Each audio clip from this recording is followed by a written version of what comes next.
نحمده ونصلي ونسلم على رسوله النبي الكريم وعلى آله وأصحابه أجمعين. اللهم صل على سيدنا ومولانا محمد وعلى آل سيدنا ومولانا محمد وبارك وسلم صلاة وسلاما كثيرا كثيرا. يا رب صل وسلم دائما أبدا على حبيبك خير الخلق كلهم. توفیق الہی اپنے مرشد پاک کی برکت سے جمعے کی عشاء کی اس نشست میں ہفتے وار امام غزالی رحمۃ اللہ علیہ کی کیمیائے سعادت کا درس چل رہا ہے. اس کتاب کا 5واں حصہ منجیات کے بارے میں ہے. اس کا چوتھا اصول ہے باب الفقر والزہد، فقر اور زہد کے بارے میں. آج زہد کی حقیقت کو عرض کیا جاتا ہے کہ زہد کسے کہتے ہیں، زہد کا مطلب کیا ہے. فرماتے ہیں کہ دنیا سے محبت کرنے میں جو برائیاں پہلے بیان کی گئیں وہ سب زہد کہلاتی ہیں. یعنی دنیا کے ساتھ ایسا لگاؤ، دنیا کے ساتھ ایسا تعلق کہ جس سے انسان کی آخرت کا نقصان ہونے لگے، تو ان خرابیوں کو چھوڑنا، ان برائیوں کو چھوڑنا، یہ زہد کہلاتا ہے. یعنی دنیا سے نفرت کرنے والا آدمی زاہد ہوتا ہے. دوستی دنیا سے انسان ہلاکت کی طرف جاتا ہے اور نفرت کرنے والا جنتی ہے. یعنی یہ دونوں بالکل ایک دوسرے کی مخالف چیزیں ہیں، دنیا اور آخرت. تو جو آدمی اپنی دنیا سے محبت کرتا ہے، حدیث میں آتا ہے کہ وہ اپنی آخرت کا ضرر کرتا ہے، آخرت کا نقصان کرتا ہے. اور جو آخرت سے محبت کرتا ہے تو دنیا کا ضرر کرتا ہے. تو اللہ کے حبیب صلی اللہ علیہ وسلم نے فرمایا کہ تم اس فانی پر باقی کو ترجیح دو. یعنی اگر اس فانی کا نقصان ہوتا ہے، اس نقصان کو گوارا کر لو، لیکن اس باقی کا نقصان نہ ہونے دو. آخرت باقی ہے، دنیا فانی ہے. اس لیے فرما رہے ہیں کہ دنیا سے دوستی، دنیا سے انسان ہلاکت کی طرف جاتا ہے. اور نفرت کرنے والا جنتی ہے، جو اس دنیا سے نفرت کرے، دنیا کو ترک کرے، دنیا کو چھوڑے. زہد کا سب سے اعلیٰ درجہ یہ ہے کہ خداوند عالم نے زاہد کو اہل علم میں مشہور گردانا ہے. یعنی یہ ایسا اللہ کی معرفت رکھنے والا ہے کہ جس نے اپنے اللہ کو راضی کرنے کے لیے دنیا کی لذتوں سے منہ موڑ لیا ہے. شہوات، لذات، دنیا کی عزت، دنیا کی تکریم، ان سب چیزوں سے منہ موڑ لیا. صرف کس لیے؟ اللہ کو راضی کرنے کے لیے. قارون جب اپنے گھوڑے پر آراستہ ہو کر باہر آیا، بادشاہ تھا، تو لوگوں نے کہا کاش ہم بھی ایسے ہی ہوتے. یعنی اب یہ لوگوں کے میلانات ہوتے ہیں کہ جب کسی حاکم وقت کا جاہ و جلال دیکھتے ہیں اور اس کا رعب اور دبدبہ جب دیکھتے ہیں، تو دلوں کے اندر یہ تمنا پیدا ہوتی ہے کہ کاش ہم بھی ایسے ہوتے، ایسا پروٹوکول ہمیں بھی ملتا، ایسی زندگی کی آسائشیں ہمیں بھی ملتی. اب یہ کیا سوچ ہے؟ دنیا کی سوچ ہے، ناپائیدار سوچ ہے کہ ایک ایسی سوچ، ایسی چیز کو سوچ رہا ہے کہ جس کے اختیار کرنا، جسے حاصل کرنا اس کے اختیار میں نہیں ہے. اور دوسری یہ ہے کہ اگر اسے مل بھی جائے تو نہ معلوم اسے سنبھال سکے نہ سنبھال سکے، اپنی آخرت کا نقصان کر لے. تو اسے تو شکر کرنا چاہیے کہ اللہ نے ایسی چیز سے بچا لیا کہ جس چیز میں آخرت کا نقصان تھا، میرے اللہ نے مجھے بچا لیا. چہ جائے کہ یہ آرزو اور تمنا کرنا کہ کاش مجھے بھی یہ منصب مل جائے، مجھے بھی عیش و عشرت مل جائے۔ تو قارون جب اپنے گھوڑے پر آراستہ ہو کر باہر آیا تو لوگوں نے کہا کہ کاش ہم بھی ایسے ہی ہوتے، لیکن بعض لوگ ایسے بھی تھے جو علم اور معرفت رکھتے تھے، انہوں نے کہا آخرت کا ثواب اس تمام ظاہری ساز و سامان سے بہتر ہے، آخرت کا ثواب اس ظاہری ساز و سامان سے بہتر ہے۔ سرکار رسالت مآب صلی اللہ علیہ وسلم کا فرمان ہے کہ اگر خدا کی دوستی مد نظر ہے، یعنی آدمی چاہتا ہے کہ اللہ سے دوستی ہو جائے، تو فرمایا کہ زاہد بن، زاہد بن یعنی دنیا کو ترک کر اللہ سے دوستی ہو جائے گی۔ حضرت حارثہ رضی اللہ عنہ نے حضور نبی کریم صلی اللہ علیہ وسلم کی خدمت میں عرض کیا کہ میں حقیقی مومن ہوں۔ کون کہہ رہے ہیں؟ حضرت حارثہ رضی اللہ تعالی عنہ، کہ میں حقیقی مومن ہوں۔ آپ صلی اللہ علیہ وسلم نے فرمایا کہ مومنیت کی تجھ میں کون سی علامت ہے؟ حقیقی مومن ہونے کا تو دعویٰ کر رہا ہے، تو اس مومنیت کی تیرے اندر کون سی علامت ہے؟ تو عرض کیا کہ دنیا میں سونا اور پتھر، دنیا میں سونا اور پتھر سب میری نگاہوں میں یکساں ہے، یعنی سونا اور پتھر ایک جیسا نظر آتا ہے، دونوں چیزوں کی جو وقعت ہے وہ برابر ہو گئی ہے، اور میں دوزخ یہی دیکھا کرتا ہوں، دنیا کے اندر مجھے دوزخ بھی نظر آتی ہے۔ آپ صلی اللہ علیہ وسلم نے فرمایا کہ جو کچھ تم نے حاصل کیا ہے اس کی حفاظت کرتے رہو، یعنی یہ چیز اگر تمہیں حاصل ہو گئی ہے کہ سونا اور پتھر تمہارے لیے برابر ہو گئے اور تم دنیا میں دوزخ کو دیکھ رہے ہو، فرمایا کہ پھر اپنی اس حالت کو جو تمہیں حاصل ہوا ہے اس کی حفاظت کرو، یعنی کوئی ایسا کام نہ ہو کہ تمہاری یہ جو صفت ہے جو تمہیں حاصل ہوئی ہے یہ کہیں زائل نہ ہو جائے، اس کی حفاظت کرو۔ پھر فرمایا کہ یہ حقیقی بندہ ہے۔ کون فرما رہے ہیں؟ اللہ کے حبیب صلی اللہ علیہ وسلم۔ یہ حقیقی بندہ ہے، خداوند عالم نے اس کے دل کو نور عنایت فرما دی، اس کے دل کو نور عنایت فرمایا ہے۔ اس کے بعد جب یہ آیت نازل ہوئی فَمَن يُرِدِ اللَّهُ أَن يَهْدِيَهُ يَشْرَحْ صَدْرَهُ لِلْإِسْلَامِ، تو حضور نبی کریم صلی اللہ علیہ وسلم نے اس کی تفسیر یوں فرمائی کہ دل میں ایک نور پیدا ہوتا ہے، اس سے وہ روشنی حاصل کرتا رہتا ہے، اور اس کی پہچان یہ ہے کہ یہ دل اس دنیا سے اچاٹ ہو کر، یہ دل اس دنیا سے اچاٹ ہو کر آخرت میں دلچسپی لیتا ہے، اور موت کو یاد کر کے یہاں سے سامان سفر مہیا کرتا ہے۔ یعنی زاہد کی پہچان یہ ہے، یا جس کے دل کے اندر اللہ تعالیٰ شرح صدر عطا فرما دیتے ہیں اور وہ اسلام کی برکت ہوتی ہے، اس کی کیفیت کیا ہو جاتی ہے کہ پھر اس اسلام دل میں ایک نور پیدا ہوتا ہے، اور وہ نور کیا ہوتا ہے؟ اللہ تعالیٰ کی ہدایت اور معرفت کا نور ہوتا ہے، اس سے وہ روشنی حاصل کرتا ہے۔ پھر اس روشنی کی پہچان کیا ہے کہ اس کو روشنی ملی یا نہیں ملی؟ کہ اس دنیا سے دل اچاٹ ہو کر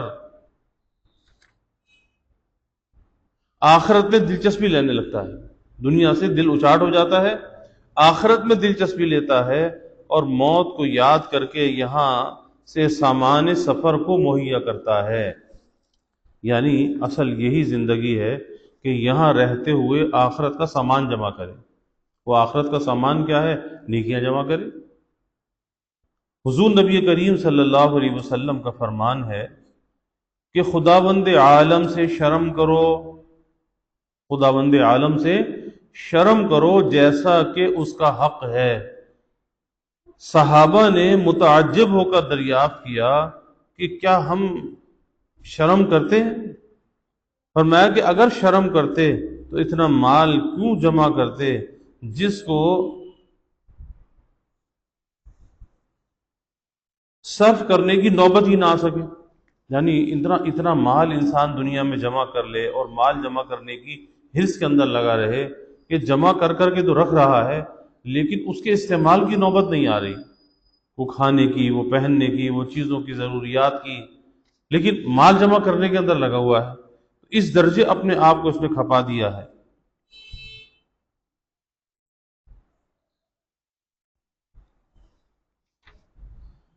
تو فرمایا کہ اللہ تعالیٰ سے شرم کرو جیسا کہ اس کا حق ہے. جب صحابہ نے متعجب ہو کر دریافت کیا کہ کیا ہم شرم کرتے، فرمایا کہ اگر شرم کرتے تو اتنا مال کیوں جمع کرتے جس کو صرف کرنے کی نوبت ہی نہ آ سکے. یعنی آدمی جمع کر رہا ہے لیکن استعمال کی نوبت نہیں آ رہی، پھر ایسا مال بھی وبال ہے. اور ایسی جگہ گھر بناتے ہو جہاں رہنے کی نوبت نہیں آتی. ایک دن خطبے میں ارشاد فرمایا کہ جو آدمی خلوص دل اور بغیر کسی آلودگی کے لا الہ الا اللہ زبان پر لائے وہ جنتی ہے. خلوص دل کے ساتھ، یعنی حدیث میں آتا ہے کہ جو آدمی اللہ کی رضا کے لیے اخلاص کے ساتھ کلمہ طیبہ پڑھے، تو یہ کلمہ طیبہ اتنا ایک وزنی عمل ہے کہ اس کلمے کو تولنے کے لیے الگ سے کوئی ترازو نہیں ہوگی، بلکہ اس کلمے کا جو اجر و ثواب ہے اللہ تعالیٰ وہ علیحدہ سے عطا فرمائیں گے. بظاہر چھوٹا سا کلمہ ہے لا الہ الا اللہ محمد الرسول اللہ، لیکن یہ میزان عمل میں نہیں تولا جائے گا، اس کا اجر و ثواب اللہ تعالیٰ علیحدہ سے عطا فرمائیں گے. تو ایک دن خطبے میں ارشاد ہوا کہ جو آدمی خلوص دل اور بغیر کسی آلودگی کے، یعنی دل میں کوئی آلودگی نہ ہو، کوئی حسد کی، بغض کی، کینے کی، نفرت کی، حقارت کی، یہ کیا ہے؟ یہ دل کو آلودہ کرنے والی چیزیں ہیں. تو جو خلوص دل کے ساتھ لا الہ الا اللہ زبان پر لائے وہ جنتی ہے.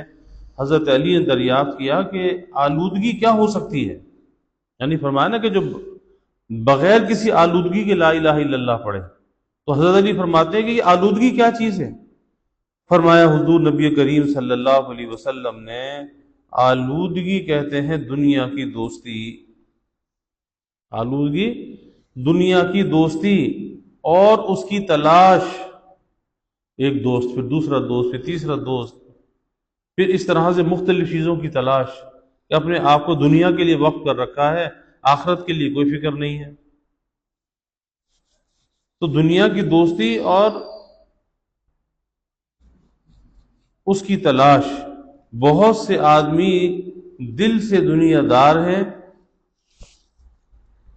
اور زبان سے لا الہ الا اللہ کہتے ہیں.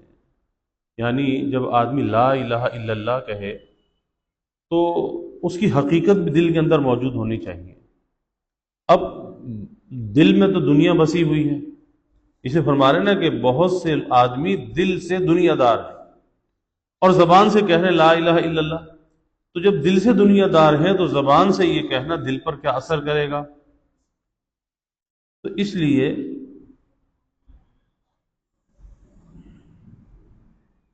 جب آدمی اس کلمے کو پڑھے لا الہ الا اللہ تو اخلاص کے ساتھ پڑھے، اللہ کی رضا کے لیے پڑھے اور دل کی صفائی کے ساتھ پڑھے. اور ویسے بھی یہ کلمہ دل کی صفائی کرنے والا ہے. اس کا جو پہلا حصہ ہے نا لا الہ، اس میں نفی ہے. کس کی نفی ہے؟ غیر اللہ کی نفی ہے. اس لیے اس کلمے کو نفی اور اس بات کا کلمہ بھی کہتے ہیں، اسے توڑ اور جوڑ کا کلمہ بھی کہتے ہیں کہ اس میں غیر اللہ سے تعلق کو توڑنا اور اللہ کے ساتھ تعلق کو جوڑنا، اور غیر اللہ کو دل سے نکال کر اللہ کی یاد کو دل کے اندر لے کر آنا، اللہ کی یاد سے اپنے دل کو آباد کرنا. تو فرماتے ہیں کہ بہت سے آدمی دل سے دنیا دار ہیں، یعنی بذا قطع ساری چیزیں ایسی بنا رکھی ہیں کہ جس سے لگے کہ ان سے بڑا دیندار تو کوئی ہے نہیں، اور زبان سے لا الہ الا اللہ کہتے ہیں. یعنی وہی بات کہ جو مولانا روم رحمۃ اللہ علیہ نے فرمائی کہ سجا بر کف توبہ بر لب، قلب از پر ذوق گناہ، کہ ہاتھ میں تو تسبیح ہے، زبان پر توبہ توبہ کے الفاظ ہیں، تو پھر ایسی توبہ تمہارے کس کام کی ہے؟ وہ توبہ تمہارے کام کی نہیں ہے۔ اصل یہ ہے کہ جو چیز انسان کی زبان پر ہو اس کی حقیقت اس کے دل کے اندر ہو، دل کے ساتھ جو ہے اس کا اقرار ہو۔ ایک بار حضور نبی کریم صلی اللہ علیہ وسلم کا گزر اونٹوں کے گلے کی طرف ہوا، جو یعنی بڑا ریوڑ جو ہوتا ہے اس کو گلہ کہتے ہیں۔ وہ اونٹ نہایت خوبصورت، توانا اور تندرست تھے۔ آپ صلی اللہ علیہ وسلم نے ان کی طرف سے منہ پھیر لیا۔ لوگوں نے سبب دریافت کیا تو فرمایا کہ مجھے ان کے دیکھنے سے منع کیا گیا ہے۔ کس چیز کو؟ اونٹوں کا ریوڑ تھا، آپ صلی اللہ علیہ وسلم نے دیکھا تو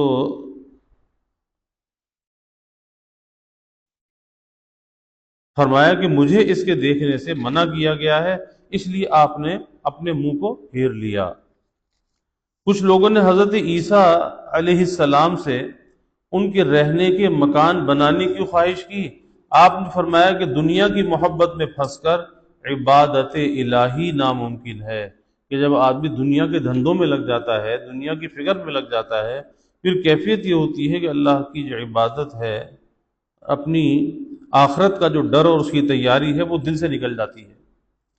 تو اسے فرما رہے ہیں کہ مکان بنانے کی خواہش کی، لیکن پھر کہا کہ نہیں، دنیا کی محبت میں پھنس کر اللہ کی عبادت نہیں ہو سکتی، آخرت کی تیاری نہیں ہو سکتی۔ حضور نبی کریم صلی اللہ علیہ وسلم کا ارشاد ہے، اگر تو خداوند عالم کی طرف جانا چاہتا ہے تو دنیا سے محفوظ رہ، اور دنیا سے دوستی چاہتا ہے تو دنیا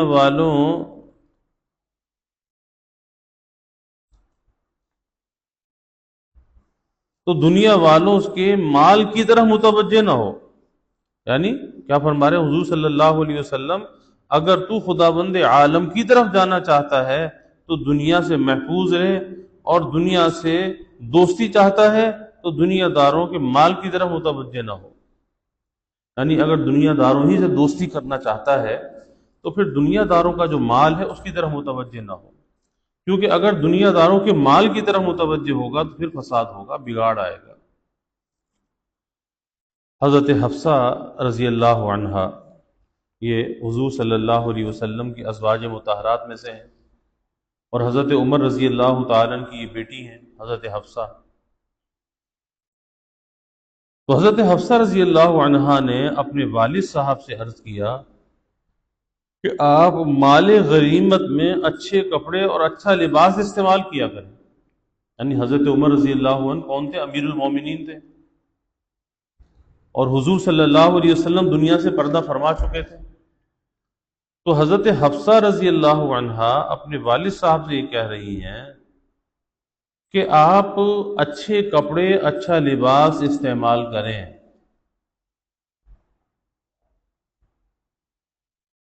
حضرت عمر رضی اللہ تعالیٰ نے جواب دیا کہ بیٹی، اپنے شوہر اور اس کے متعلق بیٹی اپنے شوہر کے متعلق اس کی بیوی سے زیادہ کوئی رازدار نہیں ہوتا۔ یعنی یہ رازدار ہیں حضور صلی اللہ علیہ وسلم کی، کیونکہ آپ کی زوجہ محترمہ ہے۔ تو حضرت عمر یہ فرما رہے ہیں کہ بھائی بیوی سے زیادہ اپنے شوہر کا کوئی رازدار نہیں ہوتا۔ ذرا بتاؤ، یعنی جب انہوں نے یہ کہا نا کہ آپ مال غنیمت میں اچھا لباس لیں، اچھا کھائیں پیئیں، اچھی چیزوں کو استعمال کریں، اتنا مال غنیمت آ رہا ہے، آپ امیر المومنین ہیں، تو کیا کہا کہ بھائی بیوی سے زیادہ اپنے شوہر کا کوئی رازدار نہیں ہوتا۔ اب مجھے بتاؤ کہ حضرت صلی اللہ علیہ وسلم کے اہل و عیال کس طرح کھاتے اور پیتے تھے؟ باوجود اس کے فتوحات کا زمانہ آ گیا تھا، آپ صلی اللہ علیہ وسلم کے زمانے میں مال غنیمت کثرت سے آتا تھا، آپ اسے صحابہ میں بانٹ دیتے تھے۔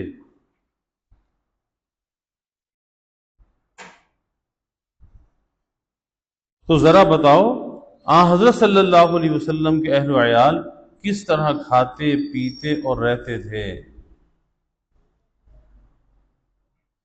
اور اے حفصہ، تم کو تو معلوم ہے کہ جنگ کے بعد، جنگ غزوہ بدر بھی ہوا، غزوہ احد بھی ہوا، غزوہ خندق بھی ہوا، غزوہ تبوک بھی ہوا، تو تم کو معلوم ہے کہ جنگ کے بعد کئی سال تک آپ صلی اللہ علیہ وسلم نے خرمے بھی سیر ہو کر نہ کھائے، کھجور، خرما سیر ہو کر، یعنی اتنا نہیں تھا کہ اسے پیٹ بھر کر کھاتے۔ اور اے حفصہ، تم کو تو معلوم ہے کہ ایک بار حضرت صلی اللہ علیہ وسلم سے طعام کا خوان رکھا گیا، ایک بار حضرت صلی اللہ علیہ وسلم کے سامنے طعام کا خوان رکھا گیا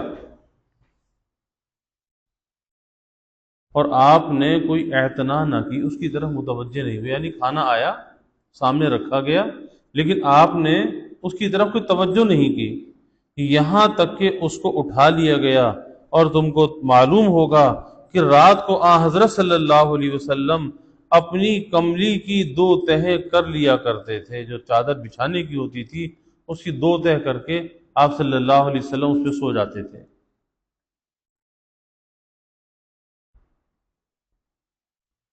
ایک دن بجائے 2 تہ کے اس کی 4 تہ کر دی گئی، چوہرا کر دیا گیا، 4 تہ۔ تو صبح کو فرمایا کہ اس کی نرمی کی وجہ سے آرام ملا، یعنی 2 تہ کی جگہ 4 تہ ہو گئی، تو اس کی نرمی کی وجہ سے آرام ملا، اور نماز شب ادا نہ ہو سکی، تہجد کی نماز رہ گئی، لیکن یہ 4 تہ جو ہو گئی، تو اب 4 تہ کی کیا حیثیت ہے کہ کپڑا ہو اس کی 2 تہ کتنی پتلی سی ہوتی ہے، اور 4 تہ ہو گئی، تو آپ فرما رہے ہیں کہ اس سے آرام تو ملا لیکن نماز شب ادا نہ ہو سکی۔ اور اس کے بعد تم نے ہمیشہ دوہرا کر کے ہی بچھایا اے حفصہ، اس کپڑے کو پھر آئندہ 4 تہ کر کے نہیں بچھایا، اس کپڑے کو پھر 2 تہ کر کے بچھایا۔ اور اے حفصہ، تم کو معلوم ہے کہ حضرت صلی اللہ علیہ وسلم کے پاس صرف ایک ہی کپڑا،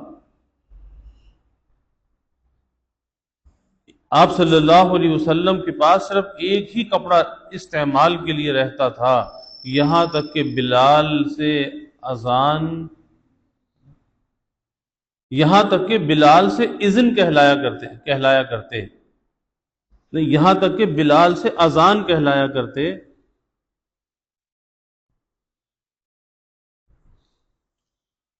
اور آپ کے کپڑے دھلے ہوئے سوکھنے میں دیر ہوتی تو مسجد میں تشریف نہ لا سکتے، یعنی ایک ہی جوڑا ہوتا، اب وہ جوڑے کو اتار کے دھلوا لیا، وہ جوڑا کیا کوئی چادریں تھے، ایک چادر اوپر ایک چادر نیچے، اب اسے دھلوا لیا اور کپڑے گیلے ہیں، اب بھی کپڑے سوکھے نہیں ہیں، ادھر بلال نے اذان کہہ دی، اب آپ کپڑے سوکھنے کا انتظار کر رہے ہیں، تو آپ مسجد میں تشریف نہ لا سکتے۔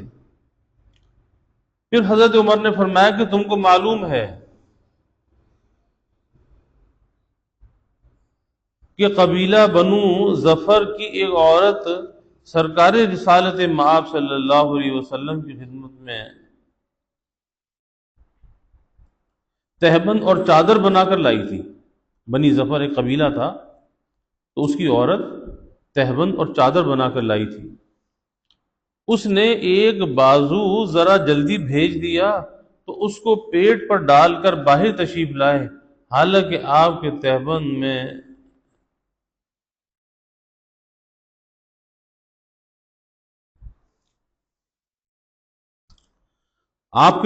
میں آگے کی طرف ایک گرہ لگی ہوئی تھی، یعنی اس کو باندھنے کے لیے آگے کی طرف سے ایک گرہ لگی ہوئی تھی۔ حضرت حفصہ رضی اللہ عنہا نے جواب دیا، یعنی یہ ساری باتیں حضرت عمر نے فرمائی، کب فرمائی؟ کہ جب حضرت حفصہ نے یہ کہا کہ اب تو اتنی فتوحات ہو گئی، اتنی کامیابی ہو گئی، آپ اچھا لباس پہنیں، اچھا کھائیں، تو یہ ساری باتیں حضرت عمر یاد دلا رہے ہیں کہ تم تو حضور کے گھر میں رہی ہو، اور آپ کے گھر میں کیا کیفیت تھی، کس طرح گزر بسر ہوتا تھا۔ اب جب یہ ساری باتیں ہوئی، حضرت حفصہ نے جواب دیا کہ اے پدرے بزرگوار، اے میرے پیارے والد صاحب،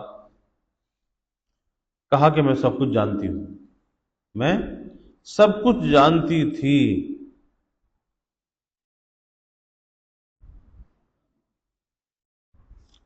پھر دونوں باپ بیٹی اتنا روئے کہ بے ہوش ہو گئے، اس زمانے کو یاد کر کے کہ حضور کے زمانے فقر و فاقہ کیسا تھا، تنگ دستی کیسی تھی، کہ ایک وقت اگر کھا لیا تو ایک ایک ہفتہ گزر جاتا تھا، کھانے کی نوبت نہیں آتی تھی۔ تو دونوں روئے، اور اتنا روئے کہ بے ہوش ہو گئے۔ جب ہوش میں آئے تو کہا کہ میرے دونوں محب اس دنیا سے گزر گئے۔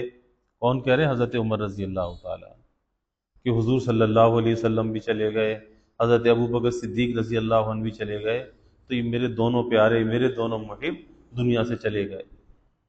اللہ اکبر، کیسی محبت ہے آپس میں۔ اب مجھے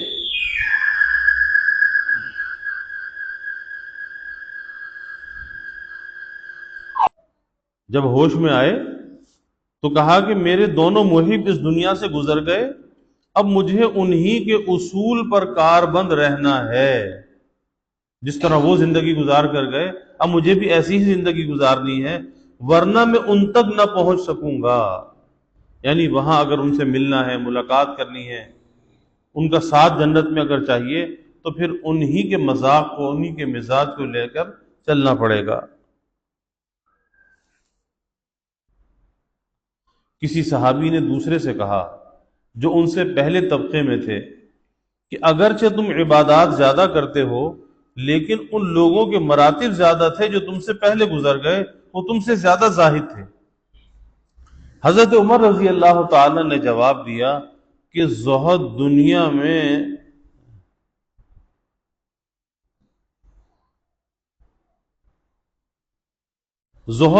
میں دل اور جسم دونوں کے لیے وجہ آرام ہے۔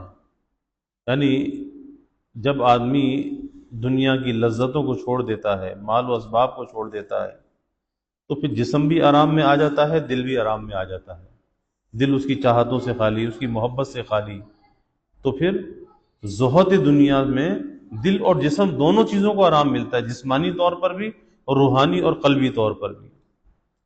حضرت مسعود رضی اللہ تعالیٰ عنہ کا مقولہ ہے کہ دنیا کے زاہد کی نماز، جو دنیا کا زاہد ہے اس کی نماز مجتہدین کی عمر بھر کی نمازوں سے افضل ہے۔ کہ زاہد جو نماز پڑھ رہا ہے وہ اللہ تعالیٰ کی معرفت کے ساتھ پڑھ رہا ہے، تو دنیا بھر کے مجتہدین کی عمر بھر کی نمازوں سے افضل۔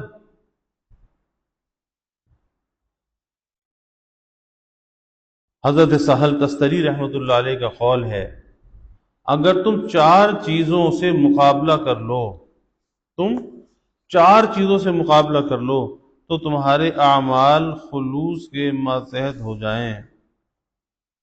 چار چیزیں، وہ کیا ہے؟ بھوک ہے، اور عریانی ہے، اور ذلت ہے، اور فقر ہے۔ کہ اگر کھانے کو نہ ملے جب بھی راضی رہے، یہ نہ ہو کہ بھوک سے بدحال ہو جائے، کسی سے مانگے، کسی سے سوال کرے، نہیں، اس بھوک کو اللہ کے لیے برداشت کرے۔ اسی طرح عریانی سے اپنے آپ کو بچائے، اور عریانی یہی ہے کہ اگر بدن پہ پہننے کا کپڑا نہیں ہے تو پھر اس کے لیے کسی سے سوال نہ کرے۔ اور تیسرا ہے ذلت اور فقر، کہ ذلت کہتے ہیں کہ اپنے کو سب سے کمتر سمجھنا، اور اپنی مذلت کو اللہ کے سامنے پیش کرنا، اپنے کو حقیر سمجھنا، کمتر سمجھنا۔ اور اسی طرح فقر، یہ بھی اللہ کی طرف سے ہے کہ آدمی کو جب فقر مل جائے تو دل سے اس پر راضی رہے، پھر اس کے اندر جو خیر اور برکت ملتی ہے اس خیر اور برکت کا انسان تصور بھی نہیں کر سکتا۔ تو یہ آج جو بیان تھا یہ زہد کے بارے میں تھا۔ پھر اس کے بعد آگے ہیں مدارج زہد، کہ زہد کے مدارج کیا کیا ہیں، اس پر انشاءاللہ تعالی آئندہ بات ہوگی۔ اللہ تعالی ہمیں فہم دین عطا فرمائے اور صحیح عمل کی توفیق عطا فرمائے۔ وآخر دعوانا الحمدللہ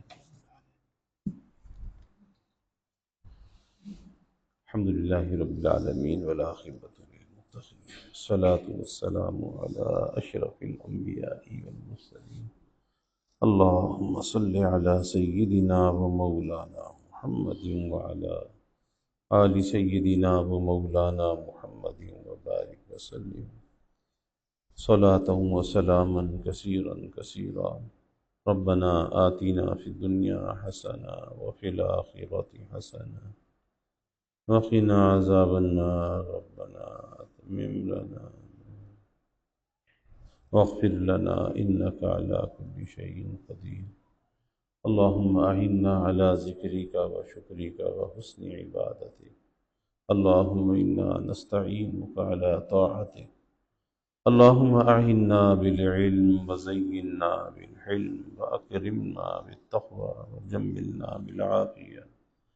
اللهم إنا نسألك الهدى والتقى والعفاف والغنى.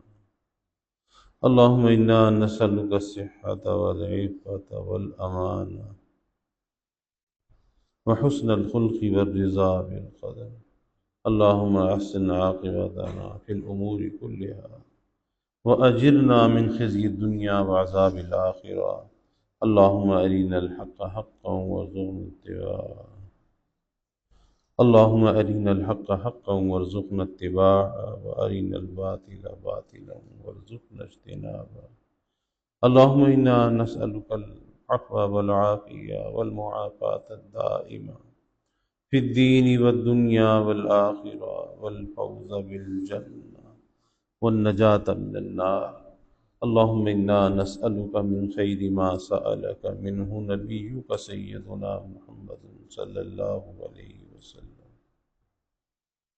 ونعوذ بك من شر ما استعاذك منه نبيك